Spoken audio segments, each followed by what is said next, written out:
Hey, everybody. Lieutenant Joe Pangaro here for the Blue Heart webcast. So let's think about ourselves as individual officers and the things that happen during our career. We go out, we try and do the right thing, we learn, we have an FTO, we hit the street, we start interacting with the public, and we do the best that we can, right? That's our goal. Do the best we can and treat everybody right and get the bad guys and bad girls off the street and protect our community. It doesn't always work out in your favor. And this particular episode, I'm going to bring on in a minute Deputy Chief Arthur Rusty Meyers. And we're going to call him Rusty. That's his nickname. He likes that. Very nice man. Been in law enforcement a long time. Got himself involved in a routine kind of a foot pursuit and an arrest with a bunch of other officers. And due to the body cams and what people said and reports that were involved, he ended up getting involved with internal affairs. And initially, it did not go well. And the lesson here for all of us is that we have to pay attention to detail, what we're doing when we're interacting with suspects, what we're doing when we're interacting on our body cameras, and when people are recording us, right? And then the report that we write. We want to make sure that it is completely accurate and that we look at anything that's a problem. The other side of this is that, internal affairs people for years have had a bad reputation. I was an internal affairs lieutenant when I got promoted to lieutenant. One of my jobs was to conduct internal affairs investigations. And what I was told was basically, get to the truth, best as you can. But what I did find, there was pressure from behind the scenes once in a while that tried to influence how things would go. If a high-ranking officer decided they didn't like that officer, you can have lots of problems. So I know there's lots of chiefs that watch here and listen, and I'm not attacking chiefs. What I'm simply saying is I viewed the internal affairs function as an integrity enforcer for our officers and our agency. If the officer did something wrong, they got to take a bite. That's what happens. That's the rules, right? That's the rules we play by, the public plays by. But if the officer is improperly investigated or someone makes up a story, well, then the officer should be cleared loud and clear, screaming and hollering. So obviously I had some difficulties with some of my administration. They didn't like the fact that I was after the truth, not always after getting things to go the way people wanted it to go. All right, so I'm going to bring on Deputy Chief Rusty Meyers. Deputy Chief, how are you? Doing very well, Joe. How are you? Very good. Thanks for coming on. It's I think this is an interesting topic because, in my career, I never thought about being involved with internal affairs. I always went out every day doing my job as a patrol officer, doing my job to enforce the law. I wanted to be fair to people, but, I didn't take no nonsense from people out in the street. And there's all kinds of confrontations that happen. And I can't even think of one time that I had a serious allegation against me, but I did see other cops get serious allegations against them for their behavior and the things that they did. And as an internal affairs guy, we all know the number one complaint people get about officers is demeanor, how the officer behaved, what they said. They called me this, they called me a name, right? When it gets into more serious things where there could be criminal charges, this affects your life. This affects your whole world. And that's where I think your story is coming from. But I want to give everybody your background first. When did you start in law enforcement? Where have you worked? And we'll go from there. Sounds good. I've been in law enforcement. This is my 31st year.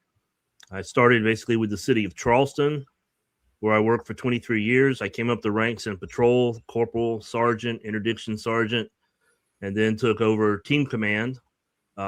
After about 4 or 5 years of commanding a team, I was put in the training office, which was a real shock to me. But Chief Greg Mullen told me, we've lost our patrol mindset. We need to get back to that. And I said, well, that's a good thing. That's all I got is a patrol mindset. It's really all I've ever done. So I went into training and I kind of engaged it because I thought this is like a legacy position. I can affect this department and make it better for the long run and leave it better.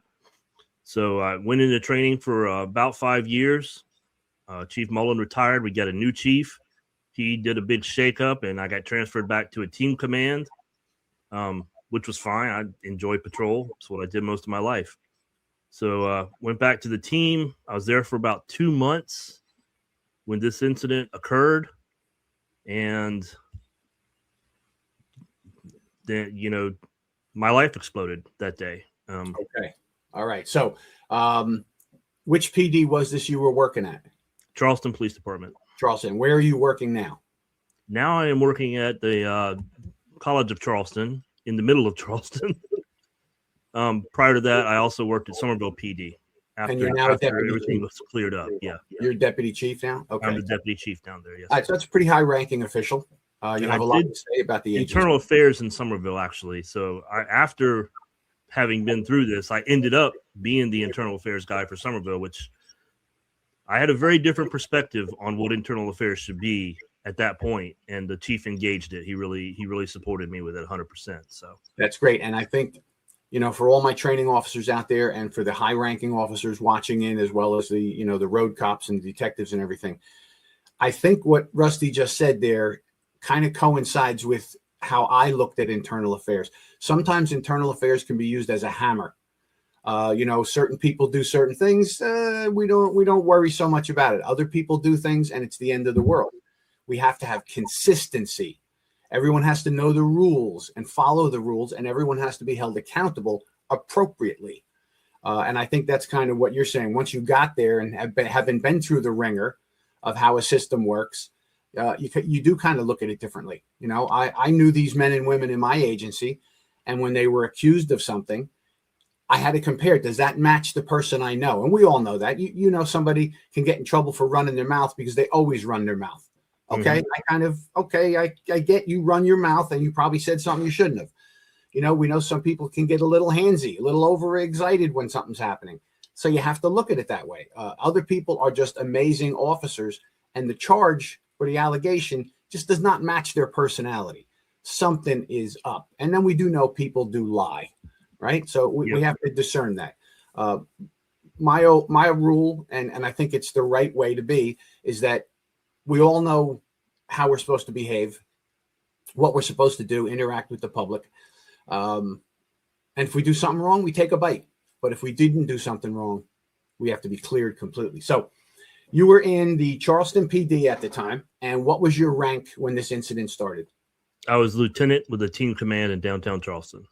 Okay. Anti-crime kind of a thing, or patrol team? Patrol team. Okay. Yep. All right. So give us some back. What was this incident? What happened? Lay it out for us. Well, when the initial incident occurred, I was at my desk doing lieutenant stuff, and we got a call for a suspect that was peeking into cars, peeking into backyards, suspicious activity. First two officers on scene responded. It was a FTO and his trainee. And the guy took off running as soon as he saw him, tried to get into a vehicle. They were like, hey, he just attempted to carjack a vehicle. So obviously now I'm starting to get out of my chair. And the rookie is in foot pursuit. The FTO had kind of already fallen behind. The rookie caught up to the guy behind a house and could not put out his location. He didn't know the area good enough yet. Gets into a fight with the guy and ends up falling on a garden rake that stabs him in the arm and hand.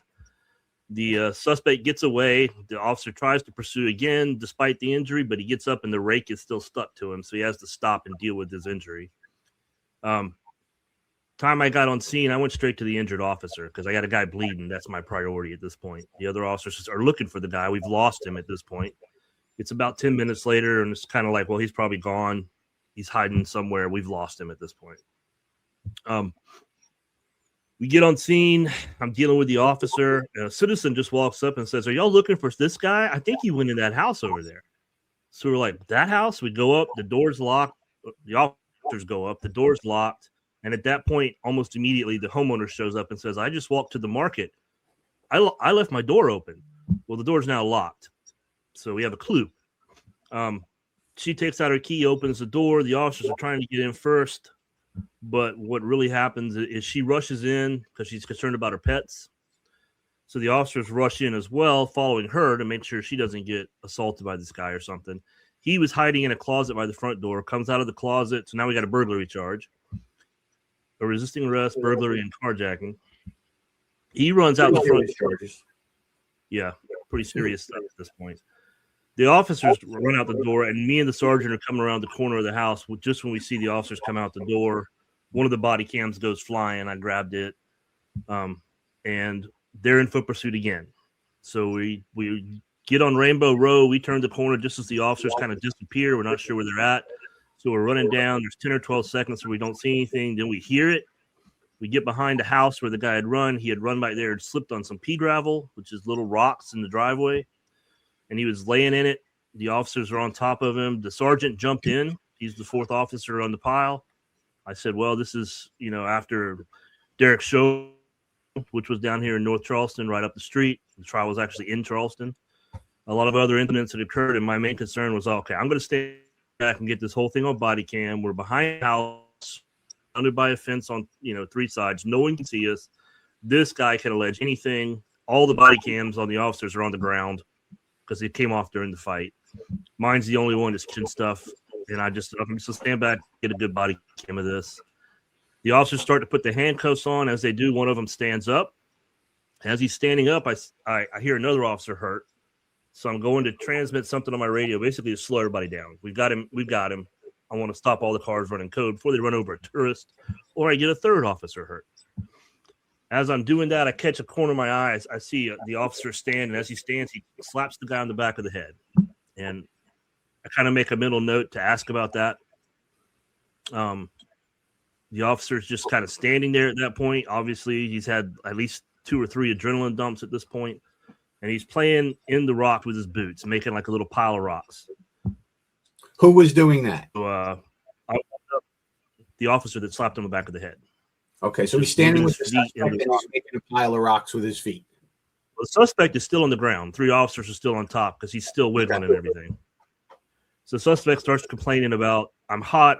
It's 98 degrees in July in Charleston. I'm like, get him up off the rocks. They're hot. Get him up.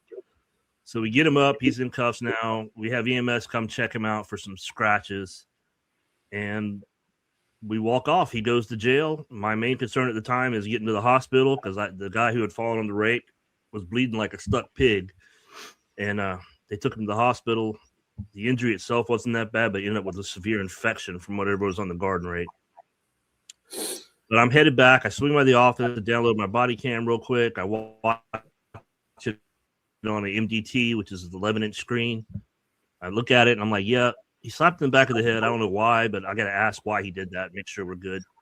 And about that time, the phone rings, and I grab it, and it's the officer. He's like, hey, what's going on with this? And I said, well, my only real question, I saw the whole thing, is what you slapped him on the back of the head for. And immediately he goes, oh, he was spitting. I thought he was going to spit on me. And I said, okay, well, spitting on an officer and performance of duty is a felony in South Carolina. If you stop that with a little cuff to the back of the head, like my grandma used to give me in church when I got too loud, then I'm okay with that. I think that's justified use of force. So I went to the hospital. They went and finished their shift. They wrote their use of force reports that night and submitted them to me. The next day I got the use of forces. I read them all. Said, yeah, these pretty much cover it. The only officer that really said anything about the slap was when I did my use of force review. And I said I was on scene for this. I saw it. The officer cuffed him on the back of the head. This is the only strike I observed. And when I asked, the officer told me that he was spitting or thought he was going to spit on him. And so I submitted my use of force review. So this is 4th of July week, and a lot of people are out. So nothing really happens till Friday. And then Friday, I get a call around noon from the sergeant saying, hey, do you know that they sent the officer home? And I call internal affairs going, hey, did you pull one of my guys off the street and send him home? And they're like, yeah, we have an investigation. I'm like, for what? Because I'm thinking maybe he did something I don't know about. Mm-hmm. And they're like, well, we can't really talk about it. It's an active investigation. So, all right, well, this is about the pursuit. I was there, so I can do an interview if you want. Oh, no, we don't need to interview you right now. So Weekend happens. Everybody knows office people do nothing on the weekends unless they have to. So nothing happens over the weekend. On Monday, I again talked to IA. I say, hey, look, I don't know what y'all are doing, but I was there. I saw everything. My body cam shows everything. I'm happy to come in and do an interview. And they were still like, no, you don't need to be interviewed. Don't worry about it. So, okay, fine. And then that afternoon late, I got a call from Internal Affairs saying, okay, we want to do an interview tomorrow morning. So can you come in first thing in the morning, 7:30? I said, sure. I'll get up early anyway. I'll be there. Yeah. So the next morning I go in for my interview. We walk through the body cam footage. And, they asked me, why did you use the term cuff and you used a force report? And I said, well, I actually thought that was more descriptive of what it was. This wasn't like a wife slap or a girlfriend slap or something like that. It was just a slap on the back of the head like Gibbs does in NCIS all the time. Right, so you're not talking about using the handcuff that he had on or whatever. No, it's not like that. He just a little slap in the head. Okay, slap in the head, yeah. And they asked me, well, what's he doing with his knees? See his knees moving. I said, well, that's when he was piddling around in the rocks. He's just playing in the rocks. I'm guessing it's just nervous energy at this point. He's got all this adrenaline in him. He's got to work out. And that was the end of it. They sent me home, sent me back to my office. Say, okay, that's good. The interview's fine. All right. And, all right, let me jump in here for a minute. Let me see, as I'm listening to the story and I'm trying to clear it out.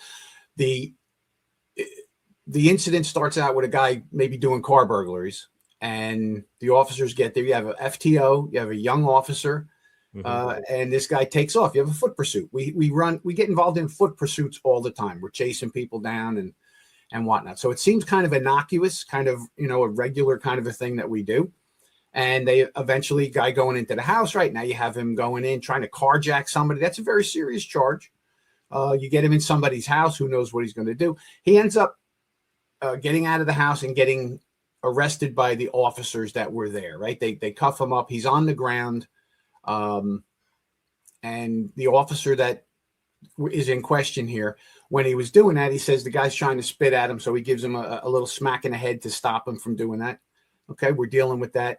Now, the officer, when you're saying his knees are moving, I guess in the video, you could see the officer, kind of fidgeting around. What's he doing? And if that's, adrenaline dumps are big time. If you haven't done this before, and this is where sometimes when the public hears this stuff, they're like, that's ridiculous. There's nothing to that.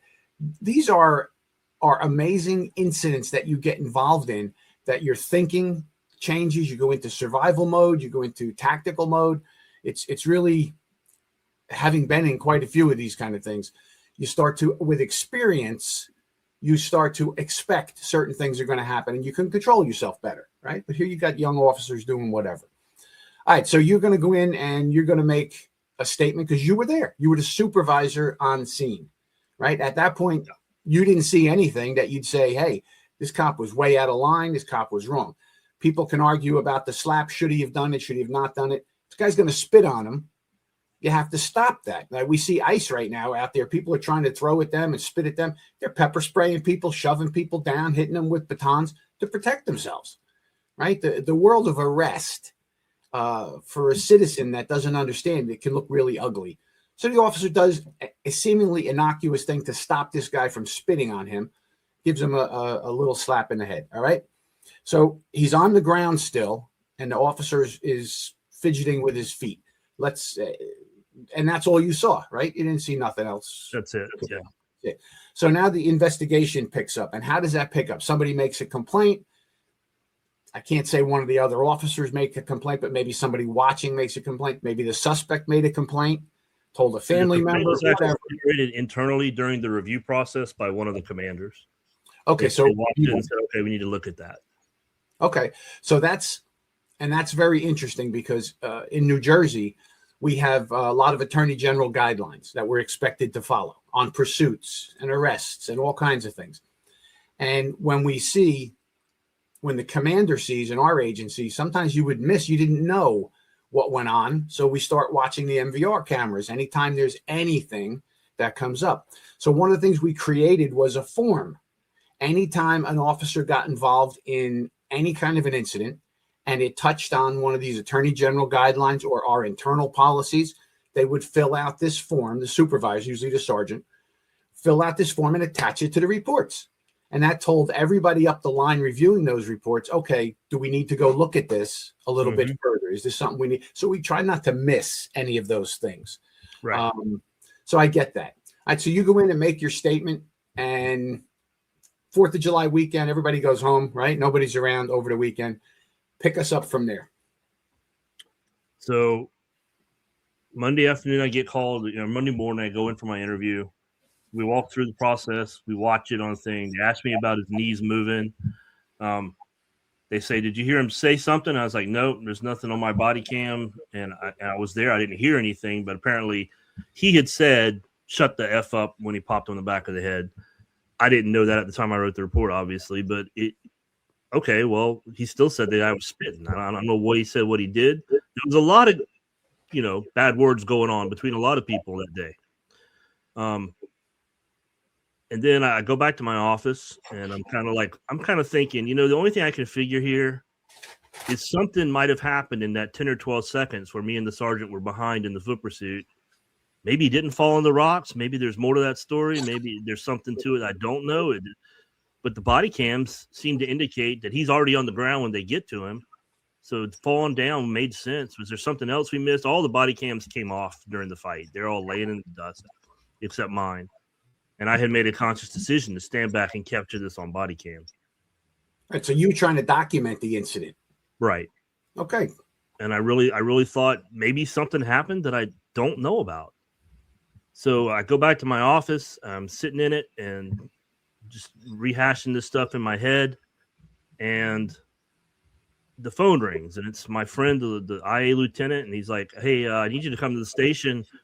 We need to get your car." And I was kind of like, "What?" He said, "Yeah, you're being placed on administrative leave, and we need to get your car and everything. We'll get you a ride home." And I was like, "Well, I don't need a ride. I'll call somebody." So I go to the station, and I'm giving him my stuff. I'm giving him my keys, my badge, my gun, my credentials, everything. And he's like, "It's administrative leave, but at least it's with pay." And I'm like, "But what am I on leave for? What's the accusation? I have no idea what this is all about." And he just says, "I can't say. It's under investigation." So I get it. I understand the system. So I'd already called my wife. She shows up with my father because she was too nervous to drive. She was so upset. And I get in the car. I look at my dad and I said, "I don't know what's going on. I haven't lied. I did everything I was supposed to do. And I don't have a clue what we're doing here." And we drive home. During the ride, I verified, got my FOP insurance, which is the one great thing that happened that day, is that I did verify that. And that's the only time I ever. When did you find out why you were suspended with pay? When did they reveal that to you? Because, it's one thing if you arrest a criminal, you can't just, tell them we've arrested you and we'll let you know what you did 3 weeks from now because it's under investigation. You've been removed. Now, I understand internal affairs. You don't want to affect the officers talking to each other. That's the concern, that people will, synchronize their stories or whatever. But when did they finally tell you what you were charged with? Months later. Yeah, that night I called an attorney, got in touch with him. He responded. I went to Andy Savage's office the next morning with my wife. I told Andy the story. I said, "This is what happened. It's all on my body cam. I don't have any idea why I've been placed on leave." And he talked me through it. Andy was very concerned about my mental state because he knows what cops go through when they're under accusation. And at the end, kind of toward the end of the conversation, Andy goes, are they going criminal?" And I was like, "Criminal? For what?" And that was the first time that term had ever popped up. So Andy's got my back. I told him, I said, I volunteered for polygraph. And they basically told me that polygraphs don't work if you think you're telling the truth. Well, if I think I'm telling the truth, then that's the purpose of the polygraph, right? Still confused by that. But I get home, and I'm just sitting, expecting a phone call. Admin leave, they can call you in anytime to do an interview or to re-interview you. So I'm just waiting on a phone call. And about 2 weeks later, I get a phone call from a SLED agent because they have been asked to investigate an assault. What is SLED for our? SLED is the South Carolina Law Enforcement Division. They're the highest law enforcement division in the state. They're our FBI, basically. Okay. So I start talking to him for a minute, and he wants to set up an interview. And then I'm like, well, wait a second, this guy's not my comrade right now. I'm a suspect. So I have an attorney. I need to check with him. And he's, oh, who's your attorney? I was like, Andy Savage. And he goes, well, Andy ain't gonna let you talk to me. So I didn't know you had an attorney. I wouldn't have called, blah, blah, blah. And he gets off the phone. So I call Andy. I tell him what happened. He said, yep, don't say a word. If they want a polygraph at this point, we'll set it up. We're not going to trust them to do it. And that was it for months. So the focus that I'm seeing here is there was this incident took place. What you saw as a standard kind of an arrest. Mm-hmm. A guy was doing bad stuff. He gets locked up. He fights with the cops. You have body cam footage of what you saw. You specifically decided to video the scene, so you'd have a record of this as the supervisor on scene, right? And then you get suspended. They don't tell you what the charges are. When they finally did tell you, what was this all about? What did they end up charging you with? So I actually go all the way to my findings hearing, which is almost 6 months later. It's in December. This happened in July. So I go to my findings hearing with the deputy chief, and I sit down and she says, so I guess you know what you're charged with. And I'm like, I don't have a clue what I'm charged with. This place hasn't called me for 141 days. I don't know what's going on. And she's kind of surprised by that. But, she's like, okay, well, we're charging you with failure to intervene. And I'm like, intervene in what? And she goes, when he kicked the rocks. And I look at her and I go, what are you talking about? And then she's like, well, he kicked rocks with the suspect. And I said, no, he didn't. That never happened. And then she just looked at me and goes, well, it did. And then I was also charged with failure to supervise and false report in records. Okay, so we've got it. This is the crux of the issue. You were there. You didn't see this guy kick rocks at the suspect. So the suspect's on the ground. And what size are the rocks that he was standing on? Or little pea gravel rocks, 1/4 to 1/2 an inch. Okay, so little landscape kind of rocks, driveway rocks, that kind of thing. And you watch this. Did you leave at any point and maybe didn't see that? I was doing a lot. Like I said, I had turned my head to get on my radio a couple of times. Could I have missed something? I'm pretty open in the book. Maybe I did. Right. But if I did, it's not on my body cam. It's not in any of the officer's statements. And only one officer standing up, the guy who slapped him in the back of the head, is the only one standing up. The other 3 are still on top of the suspect. So if he'd have kicked rocks at the suspect, he'd have also kicked rocks at 3 officers. And at least one of them would have said something about it, I would believe. And none of them in their statements say they saw him kick rocks or that rocks were kicked or anything. Right. So they did their investigation. They talked to all the officers. None of the officers said anything about rocks. Was there any body cam video from one of the other officers laying on the ground? It was tilted up and you could see, and he did this. No, the most of the body cams were there was nothing much on them because they had fallen off during the fight. Okay. Any witnesses sitting in a house watching the officers, and look at how he kicked stones on the guy. So who made the complaint of the stones? The suspect? No, the suspect actually had no idea when he was interviewed by SLED what he was there for, or he just knew he'd been arrested. But he did not make a complaint. He never mentioned rocks being kicked on him. So where did this rock thing come from? They have to have proof of it. Good question. We still don't know. I have no idea. During the officer's interview, I found out later when I talked to him about his interview after everything was pretty much done. He said his internal affairs interview was like a good cop, bad cop interview. It was very adversarial, which is not something I've ever experienced. Not that I've never really been in IA before. This is really my first case where I was actually seriously investigated. And he said it was, they were yelling at me because I kept saying, I really don't remember. I don't remember that. I don't remember what I did, which is, side effect of an adrenaline dump. You don't always remember everything. And he says at one point, well, let me just tell you what the worst case would be. The worst case is, I might have kicked rocks, but I don't remember. Well, apparently that worst case idea became the gospel at that point. Right. All right. So I'm not passing judgment on that officer. I don't know. It's tough when somebody runs and you have to fight when you do have an adrenaline dump. This is the human part of being a cop. Right. Now, that being said, that doesn't mean once you get somebody under control, you throw an extra punch. They don't get to pay the tax because they ran or fought with you. And that was a term that they used to use up here. I heard it the first time out there. Well, that guy paid the tax. What tax? Well, he shouldn't have fought with us, shouldn't have run. And I never saw those kind of incidents. But, some of the older guys, that's what he should pay the tax, for running. Okay, well, maybe that was back in the day, but it wasn't anything I experienced, but I heard it. Now, when I can only imagine that as I'm an interview guy, and I've written a book also on interview stuff, and I know as a criminal investigator, words mean things. The words that slip out of somebody's mouth when they're talking, when they're guarded or unguarded, they're comfortable, not comfortable, words that can slip out. When I hear, and I can't say it's gospel, but I'm saying it came from you that I get it, the officer, well, I may have kicked rocks. Could I envision in that moment with all these stress and everything, and I'm taking the devil's advocate side now, Understand that this cop was just annoyed. The guy was on the ground, flopping around, cursing, yelling, and hey, jerk, and he kicked some rocks at him. Could I say that possibly could have happened? I think you'd be foolish not to say that it couldn't have happened. But if he didn't complain about it, hey, look, I got hit in the eye with a rock. These cops were kicking rocks at me. You think that's the first thing he would say? Right. So it had to come from somewhere else.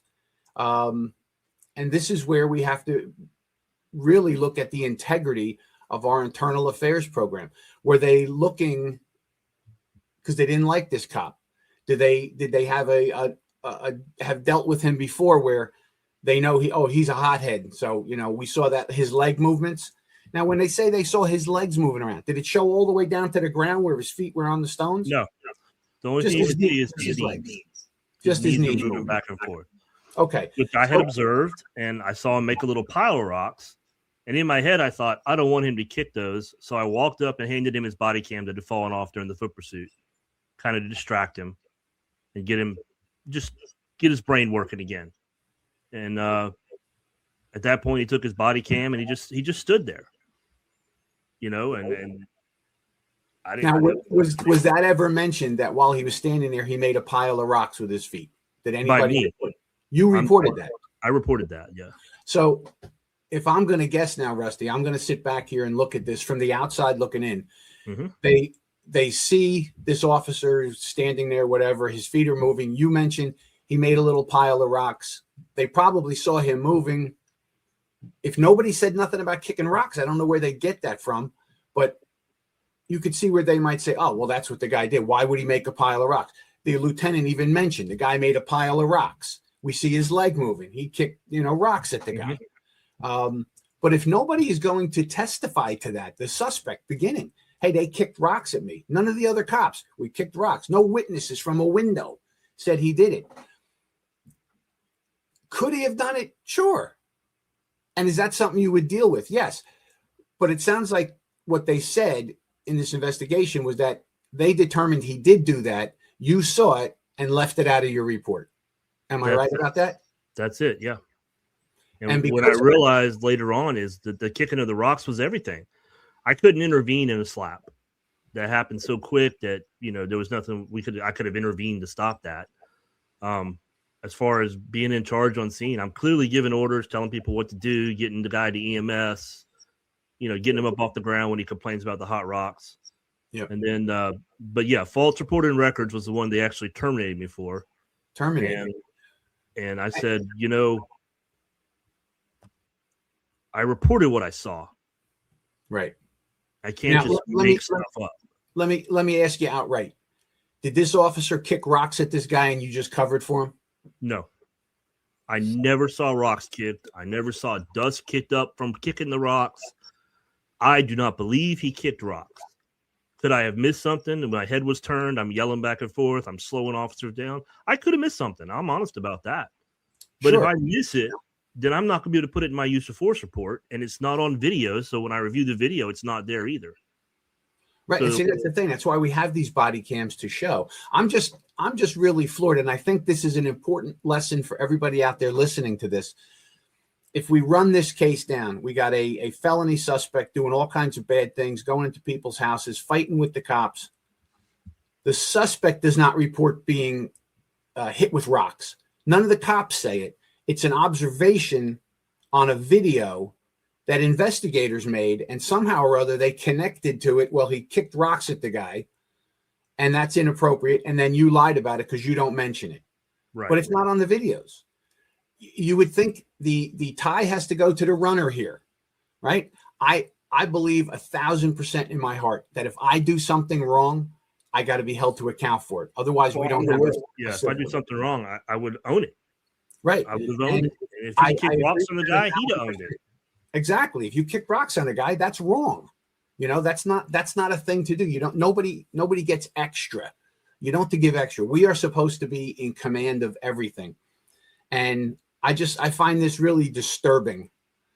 Just by the facts that you're presenting here in your story that you're giving me.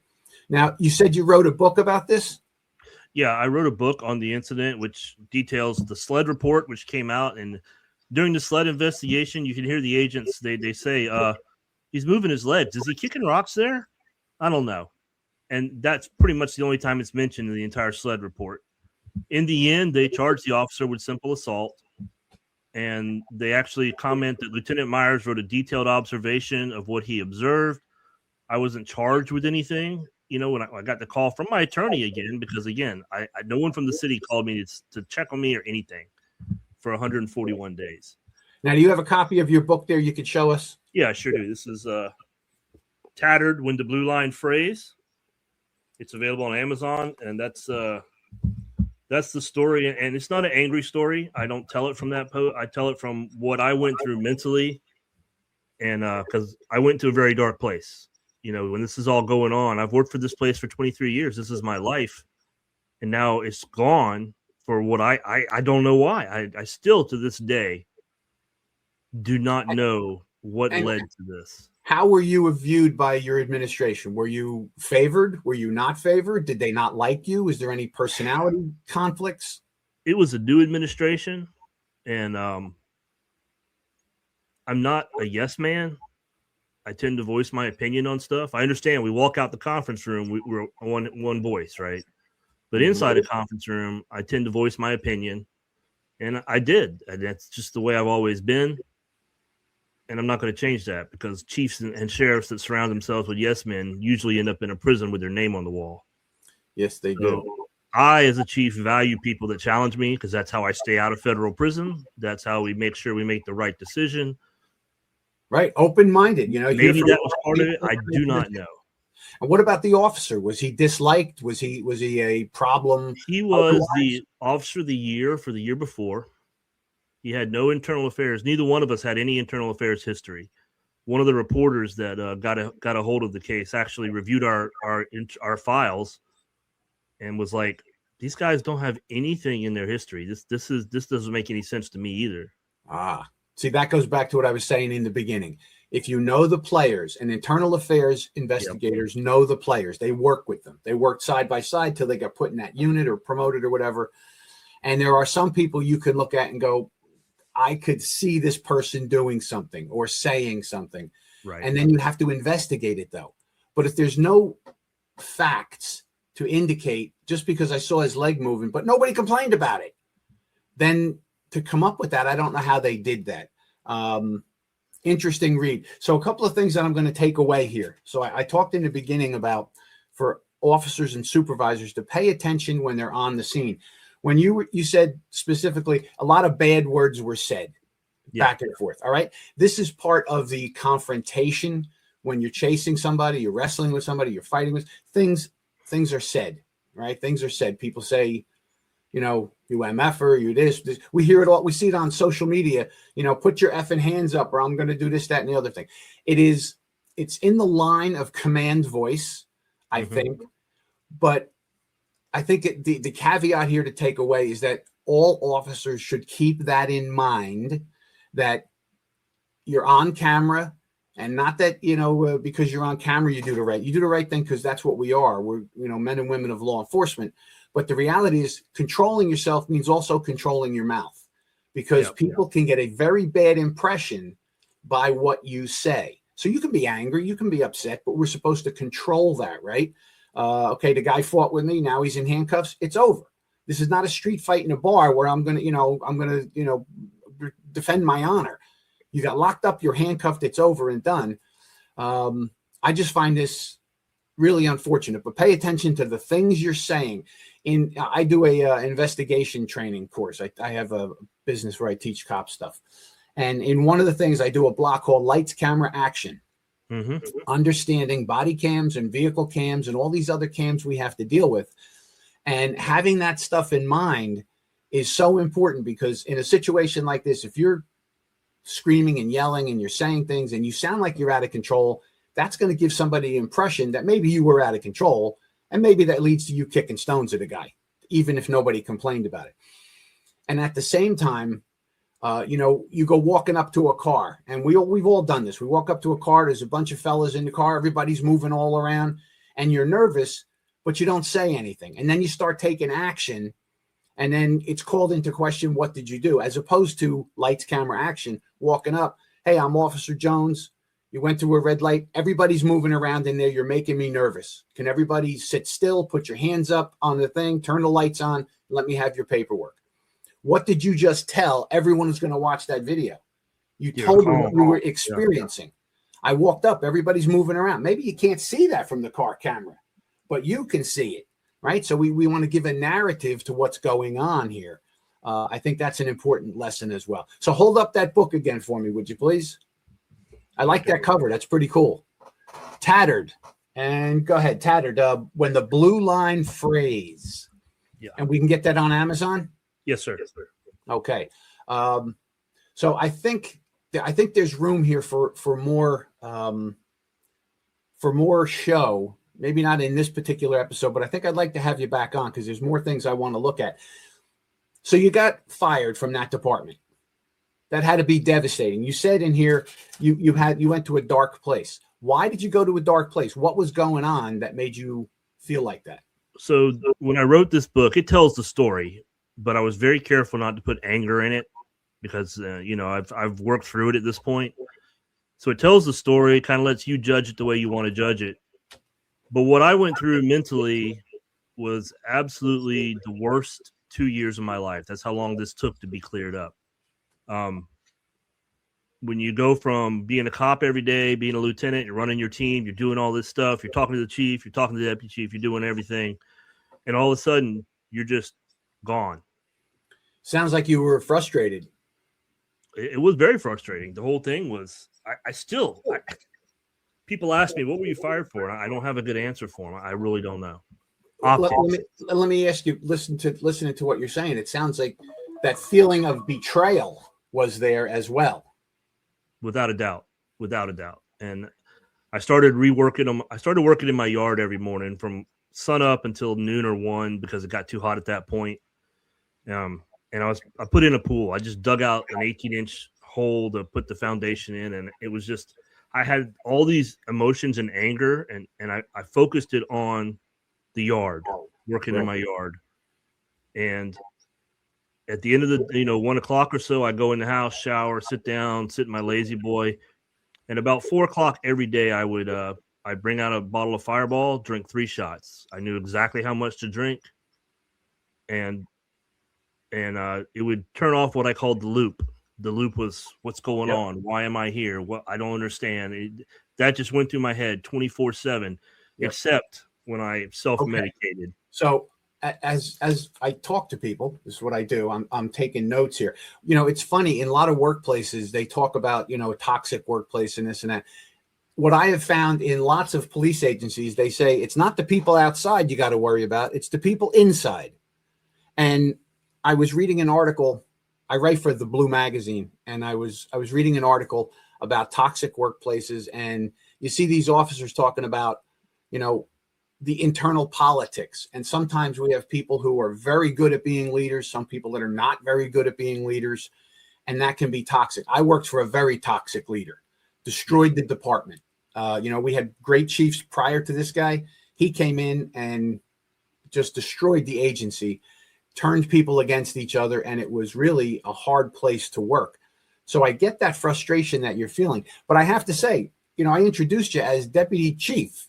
So what happened? How'd you get back on the job? So we went through the hearings. My certification was under review by the Academy, which controls our certifications in South Carolina, because I was accused of misconduct by the city of Charleston.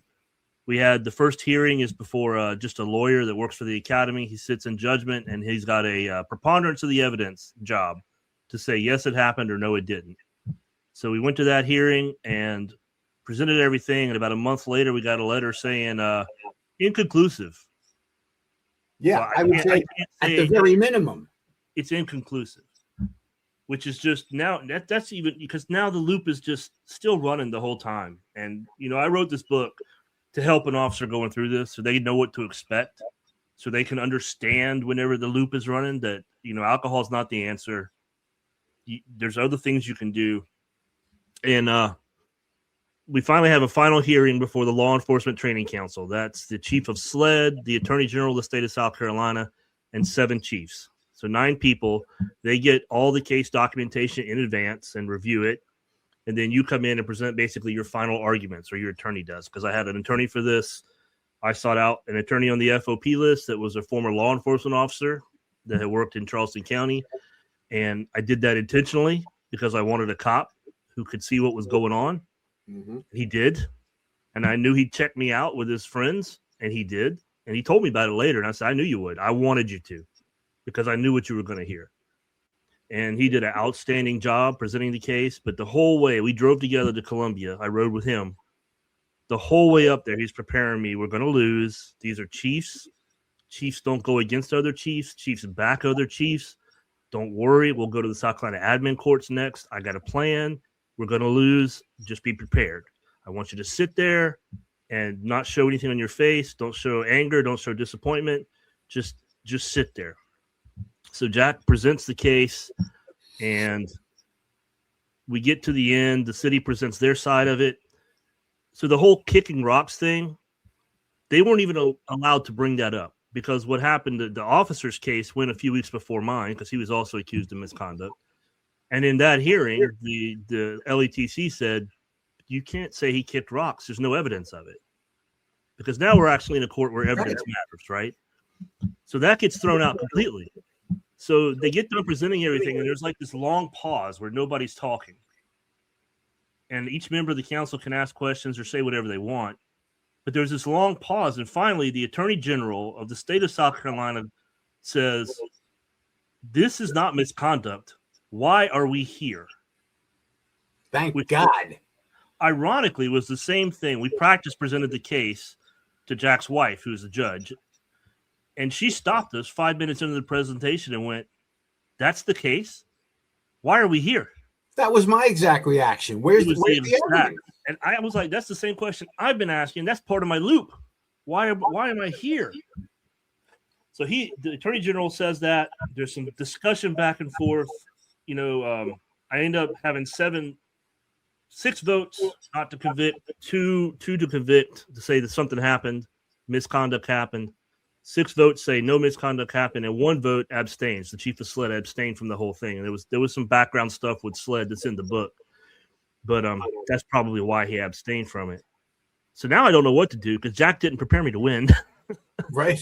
So I'm sitting up, and I'm sure I had a smile on my face as soon as the attorney general said that, because I'm like, whoa.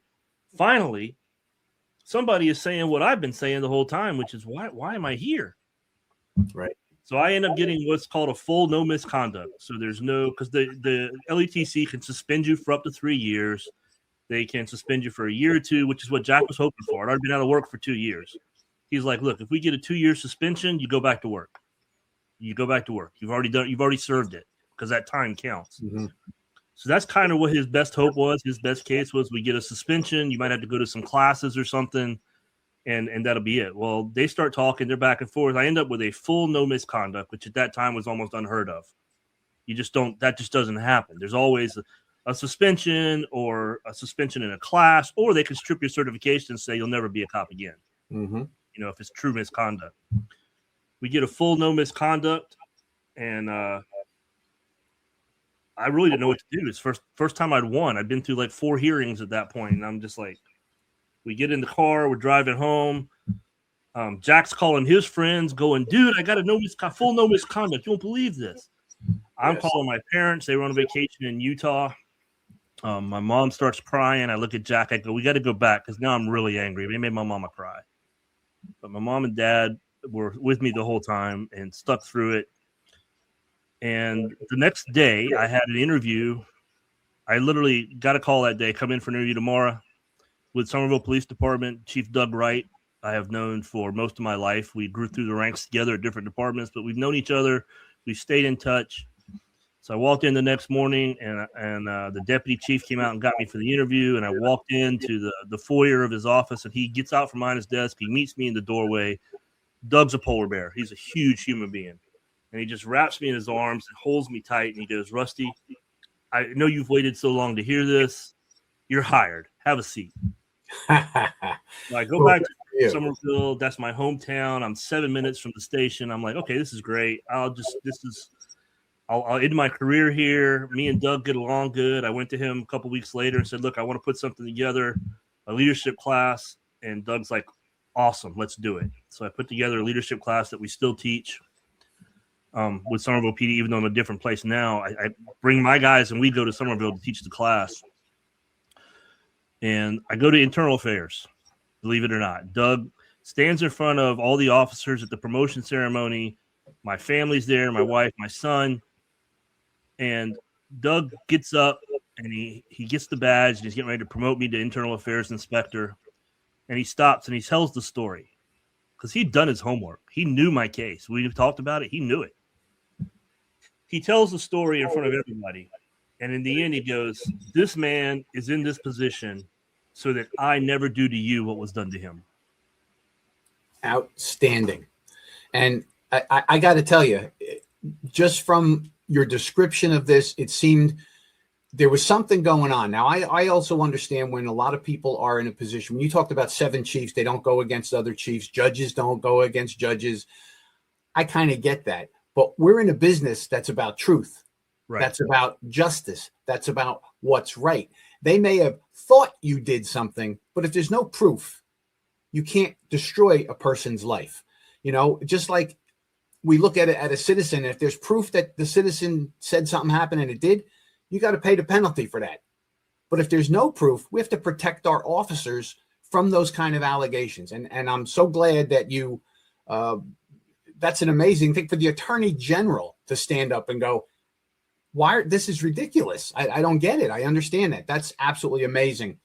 And I think my final comments here are going to be about the reality of being a law enforcement officer. You know, a lot of people complain about it. You know, they complain about their agency, they complain about the other cop, but we don't really leave our jobs because the blue line gets into you. It becomes part of who you are. You invest yourself in it, in doing the right thing and being a good person and protecting society. It's a big deal to do a career in law enforcement. And then to be betrayed by the very people that you thought were on your team can lead you to bad places. Now, we know that law enforcement officers kill themselves at an unbelievable rate. And it became very clear to me early on that the average person sees 2 or 3 traumatic things in their life. Cops see 400 to 800. Right. And then to live one like this, to be betrayed, that betrayal is a horrible, horrible thing that people deal with. And I can see you would go to that place. So if anybody's out there and you're in the middle of this, first of all, get Rusty's book, read it so that you understand you're not alone out there. Make sure you get a good attorney and be prepared for these emotions to overwhelm you. All right. Find a counselor. Find a counselor. Do the right thing. What I found out was when I went to counseling, this was just the straw that broke the camel's back. I had PTSD issues I wasn't even aware of. I had packed stuff in my closet for years, and this brought it all out. And when I went through counseling, we did EMDR, we did journaling, and that's when I really worked out a lot of the PTSD stuff, and now I know a lot better how to deal with it. But the best part of the story hadn't come yet. Let me tell that too, right? Go ahead. Let's hear it. So I'm internal affairs at Somerville. Everything's going smoothly. I feel like I have the trust of the officers. They know they're going to get a fair shake when they walk in. And don't get me wrong, I fired a guy. I had to. You know, he did something he shouldn't have done. So it's Right. I'm definitely not saying don't address misconduct. You have to. You have to address You misconduct. have to. It's a But you have to be fair. 51-49. I call it the 51-49 paradox. That's what internal affairs is. 51% of you is protecting the department, but 49% of you is protecting those officers. And That's most right. of the time it lines up and it's 100% most of the time. But we're at block training. We're doing active shooter, and part of the active shooter at the end, you had to go in and address a leg that was bleeding, spurting artery wound. You had to pack it. And the officer that's actually doing the water hose, which sprays you if you don't pack it right, had just been through an internal affairs investigation. And he was wrong, and he ate some crow. No big deal for him, but, you know, it's still, I was found at fault or sustained. So I got sprayed pretty good. We were laughing about it. I looked at him. I said, don't take it easy on me. He's like, oh, I won't. So I ended up getting like a full hose because I screwed it up. You know, I didn't get it right first. And I got a full hose blast. I'm soaking wet. And I start walking to my car. We're laughing. We had a good day. It's a good day. And you can't always say that. Internal affairs is not looked at that way very often. Mm-hmm. My phone rings. And it's Chip Searson. And I'm like, well, you know, Chip had stayed in touch with me. He was the only commander from the city that ever checked on me or anything during the whole process. And he had become the chief of police at another department.